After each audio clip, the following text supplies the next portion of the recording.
Bueno, en cuanto al derecho de propiedad, estamos diciendo que existen modos especiales de la misma.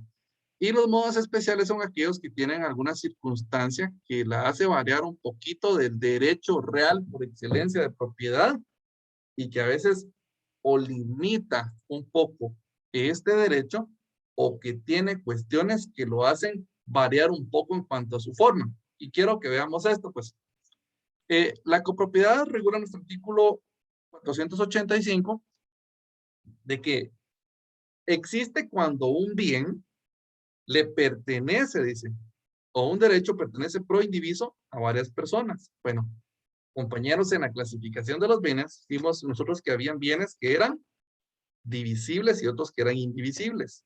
Ahora, a pesar que un bien puede que sea divisible, si el mismo no ha sido dividido y le pertenece a varias personas así, sin dividirlo, es cuando hay copropiedad. Entonces, dése en cuenta de acá, pues, lo que tiene que haber para que haya copropiedad es que un bien, un mismo bien, o pueden ser varios, pero sin dividirlos, le pertenezcan, dice, a varias personas. Ahora, ¿cómo es eso que le pertenece a varias personas? Fíjense que para que haya copropiedad, dice la ley, que el bien tiene que estar indiviso, pero a cada persona sí le pertenece. Cada uno de los copropietarios, digámoslo así, es propietario del bien que está indiviso, solo que él es propietario con otras personas más que también son propietarios. Ahora, en este caso, es propietario, lógicamente, como el bien no está dividido, se dice que es propietario cada uno de los comuneros o copropietarios, como queramos llamarlos, de una parte alícuota. La parte alícuota, compañeros, es una parte, como dice acá, ideal, que está determinada, pero desde un punto de vista mental y aritmético o matemático. Ahora, lo que quiere hacer la parte alícuota es dar una idea de proporción. Ahora, compañeros, en el ejemplo que platicábamos hace un momento, cuando decíamos de que el tío le regaló una pelota a dos niños, díganme ustedes, si eran dos los dueños de la pelota, ¿qué porcentaje tiene cada uno de propiedad sobre esa pelota, compañeros? 50% cada uno. Por lógica, es 50% de cada uno. Ahora, y si fueran tres, si el tío les hubiera dicho, miren, fíjense que ¿cómo se llama? La pelota va a ser para los tres. Díganme ustedes, ¿cuánto se puede considerar que le toca a cada uno, compañeros? Como el Un poco más del 33%, ¿no? 30%. Como el 33.33%. Ahí se recuerdan de que la parte alícuota es meramente mental, porque si se divide, ya no hay copropiedad. Y dentro de la gama de bienes divisibles, porque el que estamos platicando ahorita es un bien que es indivisible, o sea, la pelota, si lo dividimos, menoscaba totalmente su naturaleza y pierde la función para la cual ha sido adquirida. Ahora, en este caso, hay bienes que se admiten cómoda división, tal como los inmuebles. Bueno, compañero, les pregunto yo, ¿será que si tengo un terreno de 10 por 20, lo puedo dividir en dos terrenos? Sí.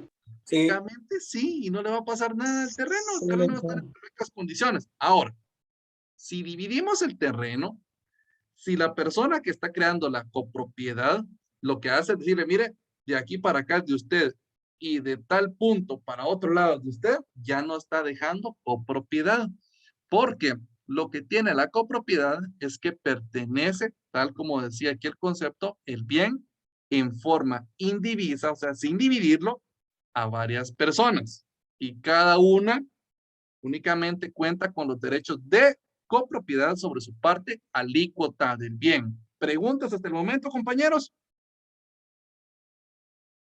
Bueno, ¿qué elementos tiene que tener, compañeros, la institución esta de la propiedad para que sea considerada como copropiedad?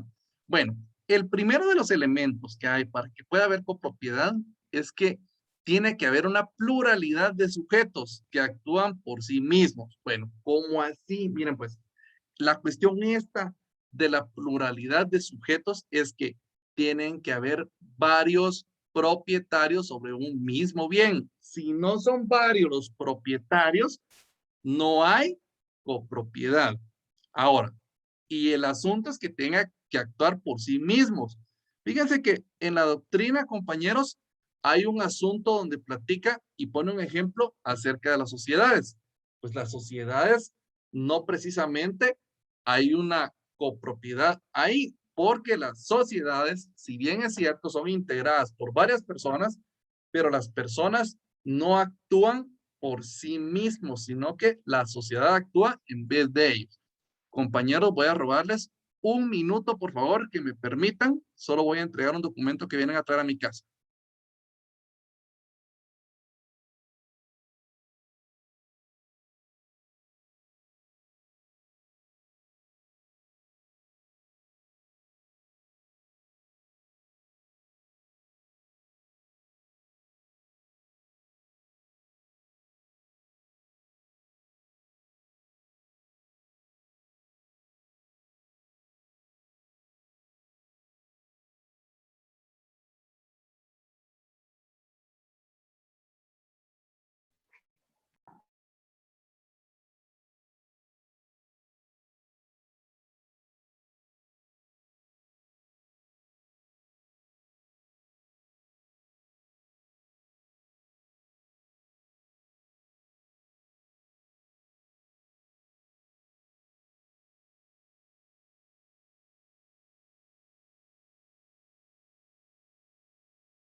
Gracias, compañeros. Disculpen. Bueno, platicando acerca de los elementos que tienen que reunirse para que haya copropiedad, aparte de la pluralidad de sujetos o la pluralidad de propietarios, podemos ver también que tiene que haber obligatoriamente un bien, y ese bien dice que tiene que sufrir la indivisión, o sea, estar completo y no estar dividido, porque si se divide, ya no hay copropiedad. Y el siguiente de los elementos es que cada uno de los sujetos que integran la pluralidad de sujetos, pues tiene que tener una parte alícuota sobre el bien. Y no precisamente tiene que ser el 50% o el 33.33%, porque puede ser de cualquier forma que se cree esta parte alícuota. Ahora, compañeros, fíjense que dentro de los modos más comunes de que se cree lo que es la copropiedad, normalmente la misma se hace a través de negocios jurídicos o a través de herencias, ¿sí? Compañeros, quisiera que alguien me explicara cómo se le deja un bien a varias personas. ¿Cómo han escuchado ustedes que las personas le dan un bien a varias personas para que pertenezca a varias personas? Ahí es donde entra la copropiedad, ¿no? En donde si no estoy mal, una persona es la titular y de ella se subdividen los copropietarios. Miren, ¿Es pues, así, no? algo así. Sin embargo, les voy a decir, la doctrina dice que lo normal es que la copropiedad se cree de dos formas. Uno, lo común es cuando hay derecho de sucesión. O sea, compañeros, cuando una persona fallece y deja sus bienes a los herederos. Yo les pregunto, compañeros, una persona que tiene 5 hijos y que fallece y dejó como herencia una casa, bueno, sus herederos son los 5 hijos. Ahora díganme ustedes, si dejó una casa para 5 hijos, ¿cuál sería la parte alícuota de cada hijo? Díganme ustedes cuánto le tocaría a cada uno, compañeros. ¿Cuántos hijos dijo? Discúlpale. 5 hijos. Lick sería el 20%, pero dependiendo también cuánto le quiere dejar a cada hijo, porque puede hacer de que a uno le deje el 50% y el resto se divida dentro de los otros 4. Fíjense que el compañero tiene toda la razón. Miren, las partes alícuotas son dependiendo de cómo sean las compras o cómo sean las herencias. Porque ahorita estamos platicando de una herencia, que es lo más común cuando se crea la copropiedad. ¿Por qué? Miren, si el señor no dejó testamento, pues los 5 hijos son herederos. Y el bien que dejó como herencia se lo van a dividir entre el número de herederos. Que en este caso, si eran 5 hijos, hay que dividir prácticamente el bien en 5 partes. Pero como les cuento, compañeros, si el bien no ha sido dividido, si tiene 5 dueños, lo que es una copropiedad y hay 5 partes alícuotas. Pero como dice el compañero, ¿qué tal si sí hubo testamento? Y en el testamento el papá dispuso de los bienes y dijo, dejo esta casa y a mi hijo mayor le toca el 50% de derechos de copropietario y a los otros 4 lo demás. Ahora, díganme ustedes, compañeros, por lógica, el hijo mayor al que le dejaron el 50%, su parte alícuota es el 50% de propietario sobre el inmueble. Los demás, ¿cuánto van a tener? ¿Cómo van a ser sus partes alícuotas? El otro 50% se divide en los 4. Muy bien.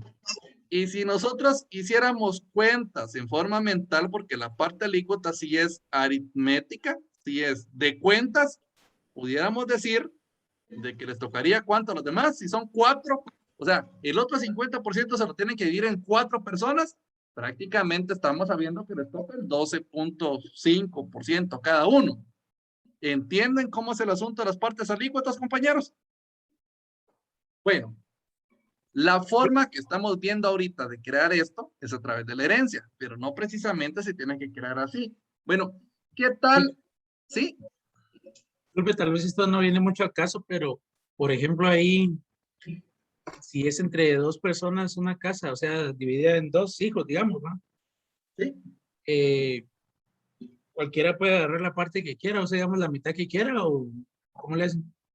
Miren, si es copropiedad, no es la parte que quieran. O sea, en la copropiedad hay un bien que no está dividido. O sea, el que es propietario de todo, no de una parte. La parte alícuota dijimos que es únicamente mental aritmética. Como quien dice, yo tengo derecho. Yo soy el propietario del 25%, del 50% o de lo que toque, de derechos como propietario del bien. Pero Pero no es, aún no está dividido entonces. ajá, Exactamente. ese es el segundo de los elementos. El bien no tiene que estar dividido, porque si lo dividen y le dijeron a uno, mire, aquí aparte suya, ya no hay copropiedad. Lo que hay es una propiedad normal sobre la parte que le tocó a esta persona. ¿Estamos claros? En la copropiedad, lo que tiene de diferente de todo completo del bien. Un minuto, compañeros.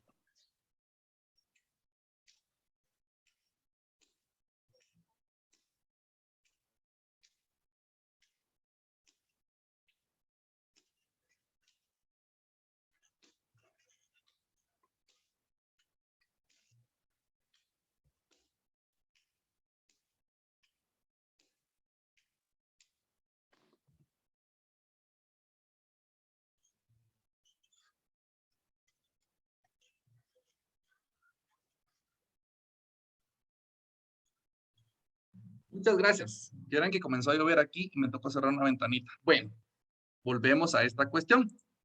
Bueno, ahora, este asunto de la copropiedad, compañeros, hay que entender Licenciado, que, sí, disculpe una pregunta. Y por ejemplo, si la persona, por ejemplo, el dueño de una casa les deja de herencia a 4 hijos, pero solo en palabras les indica cuáles son las partes que les corresponde y no deja ni un testamento.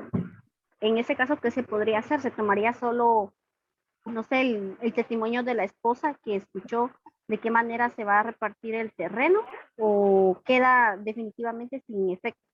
fíjese que la disposición de última voluntad hay que hacerla en forma expresa, compañeras, y para eso está el testamento. Miren, cuando hay derecho de sucesiones, hay dos tipos de sucesiones, o sea, dos formas en cómo los herederos van a reclamar la herencia que les correspondería. Y una forma es testamentaria, cuando sí dejaron testamento, y la otra es intestada. O sea, si no hay testamento, hay que dividir las cosas como dice la ley. Solo de palabra, no. Fíjense, solo de palabra, no hay forma de comprobar si así es. Porque ¿qué tal si el hijo que dice, fíjense que mi papá me dijo que la casa era mía, pero va a decir el otro, sí, pero me dijo que no, que ahora la casa era mía, que te había dicho, pero que mejor me la va a dejar a mí. Entonces, de palabra, no, fíjense, compañeros, tiene que haber Licenciado, documento, ¿sí?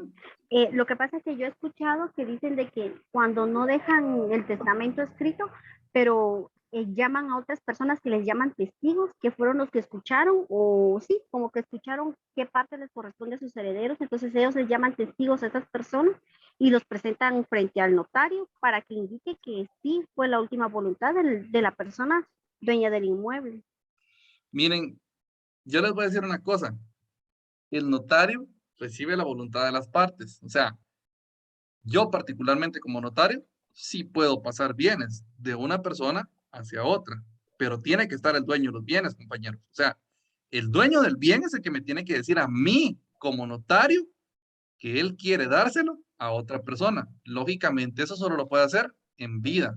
Ahora, cuando ya no está en vida la persona, hay que hacer legalmente el derecho de sucesiones. Miren, que otros profesionales presten sus servicios para hacer cuestiones que no precisamente son reguladas por la ley, se los voy a decir así, eso es aparte, compañeros, ¿sí? Porque yo les voy a decir una cosa, si don Juan ya falleció hace un año, ¿cómo voy a hacer yo para que don Juan le regale su casa a su hijo si don Juan ya no está enfrente mía diciéndome a mí que se la va a regalar y don Juan no está enfrente mía para afirmar que a su hijo se la quiere regalar? O sea, que otro lo diga no me autoriza a mí como notario para que pueda utilizar ese tipo de documentos, ¿sí? Los procesos legales que tenemos acá para hacer pasar la herencia de una persona que ya falleció lógicamente a otra es a través de los procesos sucesorios, que vuelvo a repetir, solo son de dos clases, testamentarios o intestados. Y el testamentario es cuando la persona en el testamento dijo, sí, yo le dejo mis bienes a fulano de tal, que no precisamente tienen que ser los hijos. El testamento es el acto de última voluntad por el cual una persona dispone de sus bienes para después de su muerte. Y si no hay testamento, simplemente el proceso sucesorio va a ser intestado. Ahí toca dividir los bienes, como dice la ley. Y cuando veamos esto, que precisamente es al final de este curso de Derecho Civil 2, nos vamos a dar cuenta que la ley tiene formas de dividir, compañeros. La ley dice cómo se tienen que dividir los bienes cuando no hay testamento. ¿Tienen, compañeros, no sé, curiosidad de ver cómo es que se divide? Miremos ahorita. Vamos a apartarnos un momentito de este tema, ¿sí? Voy a poner pausa. Voy a dejar de compartir. Y quiero que miremos esto para que no nos hagamos bolas. Por favor, tomen su código civil y vamos a chequear este asunto del artículo 1078. Véanlo todos, por favor, compañeros. El artículo 1078. Y aquí vamos a ver nosotros cuando hay sucesión intestada, o sea, cuando la persona no dejó testamento. aunque de palabra haya dicho de quién son los bienes, si no hay testamento, procede a realizar una sucesión intestada. Bueno, ya que ninguno tiene cámara ahorita, lo va a pedir así al azar vamos a ver, a David, por favor, David, ayúdenos a la lectura del artículo 1078. La ley llama a la sucesión intestada en primer lugar a los hijos, incluyendo a los adoptivos, y al cónyuge sobreviviente que no tenga derecho a gananciales, quienes... Mire, pues, ahí nada más. Ahora miremos el 1079. Háganos favor, Valeria, por favor, de darle lectura al 1079. 1079, ahorita. A falta de descendencia, sucederán los ascendientes más próximos y el cónyuge, por iguales porciones, y cuando solo hubiere una de esas partes, ésta llevará toda la herencia. Y ahora el 1080, con esos términos tiene que quedar claro. Vamos a ver, Joseph, 1080, por favor, ayúdenos usted con la lectura del artículo, compañero. Artículo 1080. A falta de los llamados a suceder, según el artículo anterior, sucederán los parientes colaterales hasta el 4º grado. Miren eso, compañeros. Quiere decir que si yo no dejé testamento y yo fallezco, ¿a quienes llama en primer lugar la ley a ser mis herederos? Dice que llama, así en orden, a mi esposa y a mis hijos por partes iguales. ¿Sí? Lix, O sea, entonces se podría decir que solo los parientes en los grados que determina la ley se va a repartir, ¿verdad? y no es así como lo está diciendo precisamente usted. Miren el orden que tenemos. O sea, la ley dice, compañeros, que si yo tengo esposa y tengo hijos, ellos son mis herederos. Mis papás no, mis hermanos, ninguna persona. La ley, cuando no se deja testamento, la ley dice a quién le toca, ¿sí? Es que no me expliqué bien. Lo que quería darle a entender es, por ejemplo, si él no tuviera esposa ni hijos, pues, o sea, conforme a los grados. Claro. Eso No, me quería dar a entender. no, y no conforme a los grados precisamente. Miren el segundo caso, pues. O sea, díganme ustedes, digamos que el caso particular de cualquiera de nosotros, ahorita estamos casados, estoy casado con mi esposa y no tengo hijos. Díganme ustedes, entonces, si yo me muero hoy y no dejé testamento, ¿quiénes van a ser mis herederos? Porque no tengo hijos. Dice a su sus esposa. ascendientes colateral. Dice aquí, Serían sus padres de la esposa, Lick. miren el 1079 que decía, a falta de descendencia sucederán los ascendientes más próximos y el cónyuge por partes iguales. O sea, la ley es clara. Si yo tengo hijos, mis herederos son mi cónyuge y mis hijos. El cónyuge no hereda solito, ¿sí? No es como en las novelas o en las películas que quieren matar al marido para quedarse con la herencia. Mentira, aquí no. Aquí heredan junto con los hijos por partes iguales. O sea que si yo tenía 4 hijos y lógicamente, como aquí tenemos un sistema de solo una esposa, y si tengo una esposa, tengo 5 herederos. Y díganme ustedes, si yo dejara 100,000 quetzales, ¿cuánto le tocaría a cada uno? 20,000. 20,000. 20,000.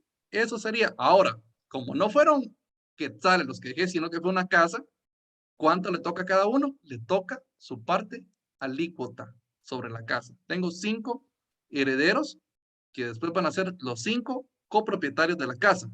Bueno, ya nos salimos del tema, vamos a continuar, compañeros, ¿sí? Lick, disculpe. Lick.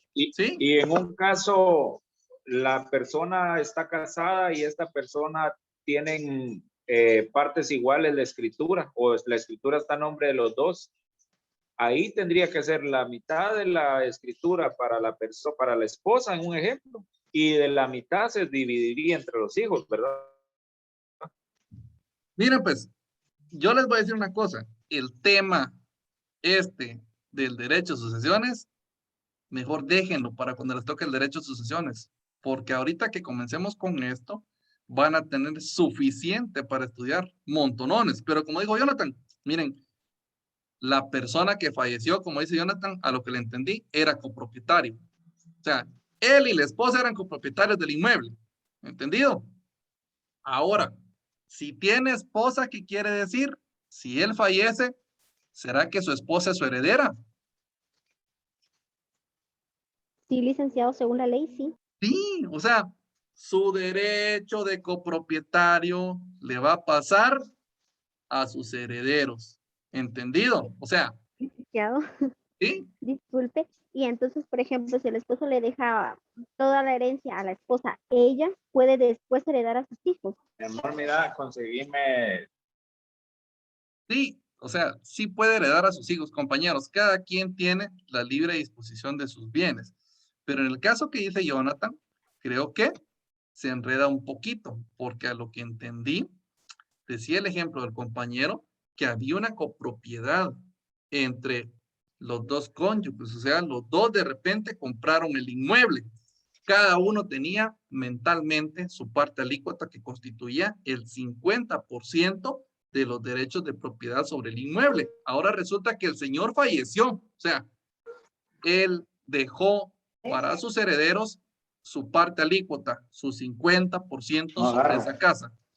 Ahora el asunto es de que esa herencia que dejó, su derecho de copropietario, ese se lo van, digamos así, comúnmente repartir entre sus herederos, entre los cuales también tiene que estar la esposa. Pero vuelvo a decir, compañeros, el tema de la sucesión, dejémoslo para su oportunidad, porque se van a dar cuenta que es una cantidad de derechos y una cantidad de cosas que tendremos que estudiar para platicar de ese tema, que eso es la materia total de su examen final. O sea, es grandísimo el tema y todo lo vamos a evaluar en el examen final. ¿Sí? Última pregunta, mejor si no es del derecho de sucesiones. Bueno, vamos a avanzar. Yo sé que el tema del derecho de sucesiones es muy interesante, pero les vuelvo a decir, compañeros, dejémoslo para su oportunidad. Hablemos ahorita de las copropiedades. Ahora, miren, en Guatemala, nuestro Código Civil nos da a nosotros ciertas facultades como copropietarios. En primer lugar, ¿se puede vender un bien que esté indiviso? Bueno, hay que verlo desde ciertos puntos de vista. Cada copropietario sí tiene el derecho de vender, pero ¿qué es lo que puede vender? Pues va a vender su parte alícuota, compañeros, ¿sí? Y apegado a esto de la parte alícuota, hay un asunto que se llama derecho de tanteo. El derecho de tanteo que hay entre los comuneros o los copropietarios es aquel que nos dice, compañeros, que si alguno de los copropietarios desea vender su parte de la copropiedad, o sea, su parte alícuota, los demás copropietarios gozan de derecho de tanteo, o sea, del derecho a ser preferidos como compradores que otras personas que no sean copropietarios. Pongamos un ejemplo. Este condueño eran 5 copropietarios y este no tiene interés de estar en copropiedad. Y dice, bueno, quiero vender mi parte alícuota. ¿La puede vender? Sí. Lo único que hay que entender que los demás copropietarios gozan de este derecho.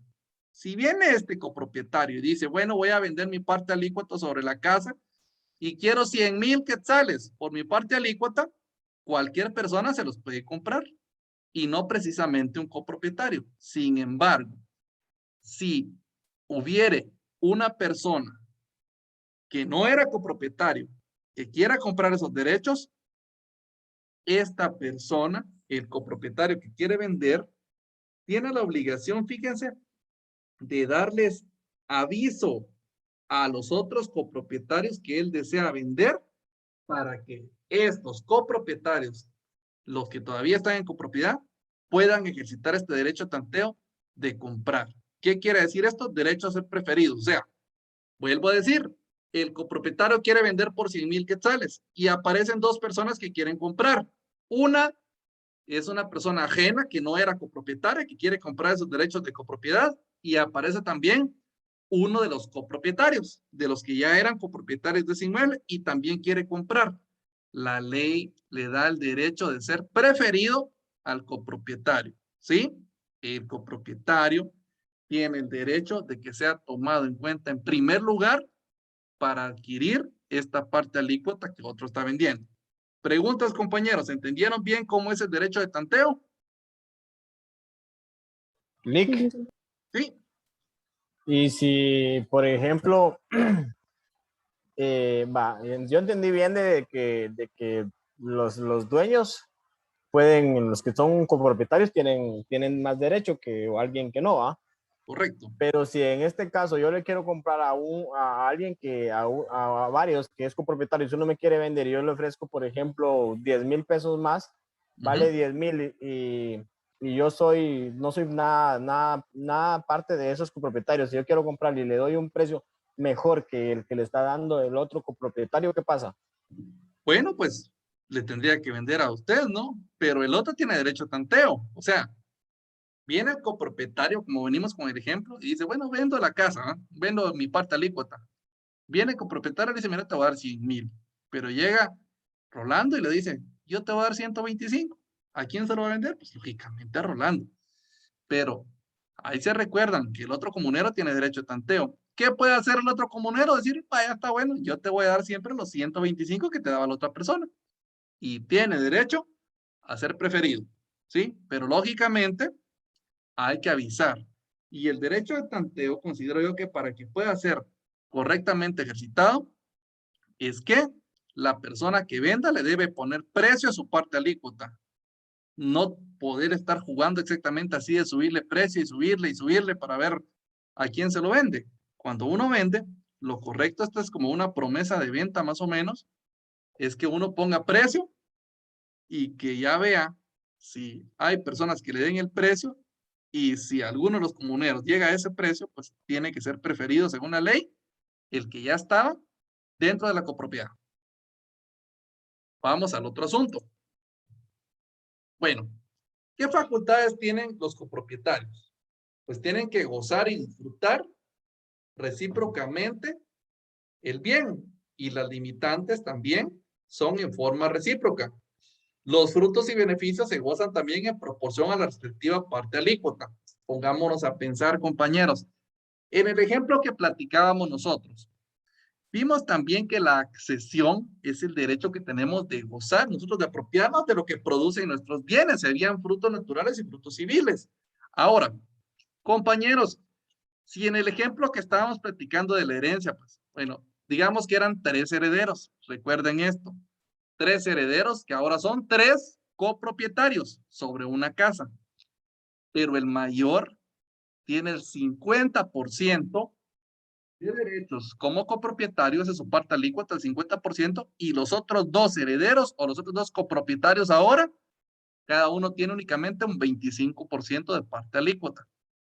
Si alquilaran la casa, compañeros, bueno, la casa es de los 3 y no viven en la casa ninguno de los 3 y decidieron entre los 3 alquilarla. La pusieron en arrendamiento y les está produciendo 1,000 quetzales mensuales. Bueno, compañeros, díganme ustedes, si son 1,000 quetzales mensuales, de esos 1,000, ¿cuánto le tocaría a cada uno de los comuneros? 500 y 250.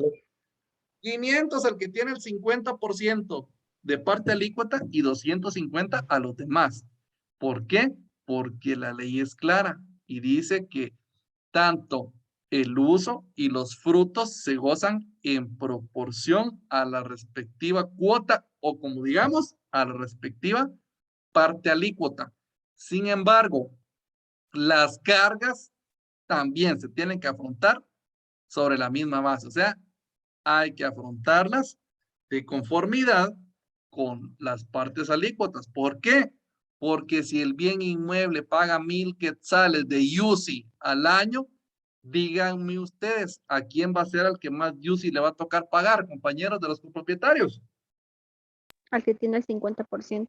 Lógicamente, porque las cargas también son proporcionales a la parte alícuota que cada uno tiene sobre los bienes. Ahora, vean esto, pues. Platicar acerca de la administración de los bienes se refiere a cómo se toman las decisiones. O sea, cómo van a ponerse de acuerdo los comuneros o los copropietarios para el uso, para el disfrute, para los frutos, para las cargas de el destino que va a tener el bien que está indiviso. Y como platicábamos al principio, ¿cómo hacen los patojitos para ponerse de acuerdo para gozar entre todos la pelota que le regalaron? Si fuera una casa, que es el ejemplo que tenemos ahorita de ejemplo con 3 comuneros, el artículo 490 nos dice en qué forma tiene que procederse para el efecto. Y le voy a pedir de favor a Edward Esteban Ramos que nos lea este artículo 490, donde platica acerca de la administración. ¿Está bien? Creo que me quedé en el otro. 490. 490, por favor, Edward. ¿Está bien? ¿Me escucha? Sí, con claridad. Administración. Para la administración del bien común serán obligatorios los acuerdos de la mayoría de los partícipes, que represente por lo menos las 2/3 partes del valor total de la cosa. Miren eso, pues, dice que hay que ponerse de acuerdo y las decisiones son obligatorias para todos, dice. Los acuerdos que tomen la mayoría. Y la mayoría aquí está representada por las 2/3 partes del valor. Ahora, compañeros, en el ejemplo que estamos dando, digamos, o sea, teníamos a 3 herederos. Bueno, dejemos de hablar de herederos, de 3 copropietarios, lo siento, por ponerme a hablar del otro tema. Están los 3 copropietarios y entre estos 3 copropietarios le dijimos, uno tiene el 50%, su parte alícuota representa el 50% y los otros 2 representan 25 y 25%. Ahora, ¿qué tal? El que tiene la parte alícuota más grande, él les propone a los otros que alquilen el inmueble, o sea, que lo pongan en arrendamiento. Pero las otras 2 partes no quieren ponerlo en arrendamiento. Ahora díganme, ¿qué pasa, compañeros? O sea, el que tiene más copropiedad, el que tiene más parte alícuota, o su parte alícuota representa más porcentaje sobre la propiedad del inmueble, él quiere alquilarlo, pero los otros 2 no quieren. Ahora, pueden obligar, puede ser obligatorio, compañeros, que alquilen el inmueble o no. No, licenciado, por lo que yo entiendo, porque el primer copropietario tiene el 50% y los otros dos 25%, no sé, a mí se me viene a la cabeza que es como un empate. Sí, o sea, no llegan a ningún acuerdo. No se puede disponer de la cosa ahí. Ahora, diferente fuera, compañeros, que estuviera en desacuerdo en alquilar la casa, uno de los copropietarios que solo tiene el 25% y los otros 2 sí están de acuerdo. Quiere decir, no cuántos copropietarios, sino cuántas partes alícuotas del bien están de acuerdo en que sí lo alquilen. Serán más de las 2/3 partes. Sí, licenciado. Sí, y pongámonos a pensar, ¿cuál sería la tercera parte del bien? Pues su 33.33%. O sea que las 2/3 partes son como el 66%. Y entre los 2 comuneros que estamos platicando, uno tiene el 50 y el otro tiene 25. Quiere decir que el 75% representado de las partes alícuotas de un bien está de acuerdo en que se alquile. Y aunque el otro comunero no quiera, las decisiones que se tomen, como dice acá, por la mayoría, son obligatorias para los otros comuneros. ¿Estamos claros con eso, compañeros? Bueno, ¿cómo se termina la copropiedad? Pues, en primer lugar, hay que entender, compañeros, que la ley no obliga a nadie a estar en copropiedad. Y el artículo 492 nos indica con claridad, compañeros, que hay derecho a pedir la división de la cosa. O sea, se puede pedir que se divida. Si yo no quiero ser copropietario, yo puedo dividir. Bueno, en primer lugar, yo pudiera, si yo no quiero ser copropietario, yo estoy con mis otros 3 hermanos, somos 4 hermanos y nos dejaron una casa y yo no quiero ser copropietario con ellos. Pues yo en primer lugar lo que pudiera hacer es vender y decirle, muchachos, yo quiero vender mi parte alícuota, ahí miren si alguno de ustedes la quiere comprar. O otra más, pedir la división de la cosa común. ¿Se puede pedir? Sí. Incluso en el artículo 493 se puede pactar, o sea, se pueden poner de acuerdo los comuneros que el bien no se puede dividir. Pero ese pacto no puede perdurar por siempre. Este pacto únicamente puede durar 3 años y de ahí siempre hay derecho a pedir que se divida la cosa. Otra más, si se pierde la cosa, si se destruye la cosa, o si venden, por ejemplo, la cosa para otra persona, ya no hay copropiedad. Y la última forma en que se extingue la copropiedad es cuando se reúnen todas las cuotas en un solo propietario. ¿Por qué? Recordemos nosotros que para que hubiese copropiedad, uno de los elementos era que tenía que haber una pluralidad de sujetos. De lo contrario, no existe copropiedad. Compañeros, la clase del día de hoy va en 2 partes. La primera es la que acabamos de ver ahorita platicando acerca de la copropiedad y la segunda es una tarea que tienen en el aula virtual de Classroom.